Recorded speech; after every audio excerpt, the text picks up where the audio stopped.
গরমে সবাই হাঁসফাঁস করছিল, বৃষ্টি হতেই শান্তি পেল সবাই। আজকে পশ্চিমবঙ্গের মুর্শিদাবাদ জেলার রানীতলা থানার অন্তর্গত আখেরিগঞ্জ গ্রাম পঞ্চায়েতের বিভিন্ন এলাকায় পড়ল বৃষ্টি, আর এই বৃষ্টির ফলে সবার মনে শান্তি ফিরল। কি বলছেন গ্রামবাসীরা, তাদের বক্তব্য শোনাবো আপনাদের। এই ভিডিওটি যারা দেখছেন চ্যানেলটি লাইক করবেন, শেয়ার করবেন আর সাবস্ক্রাইব করবেন। আই লাভ মাই ইন্ডিয়া, মেরা ভারত মহান। ভালো লাগছে না? চাষিদের পক্ষে অনেক ভালো, যারা জমিতে পাট লাগিয়েছে তাদের খুব ভালো পানিটা লাগলো। আপনাদের পাট আছে নাকি মাঠে? কত আছে? পাট আমাদের 5-7 বিঘা লাগা আছে। তাতে অনেক দিন থেকে বৃষ্টি নাই, এখন একটু বৃষ্টি হলো ভালো। কি নাম আপনার?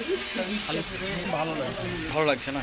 এই যে গরম চলাকালীন মানে পাট চাষিদের অসুবিধা হচ্ছিল, তাহলে এই যে বৃষ্টিটা হলো এখন মৌসুম ভালো লাগছে, আকাশ পরিস্থিতি ভালো, জল হচ্ছে এবং চাষিরা বাঁচবে তো সবাই বাঁচবে।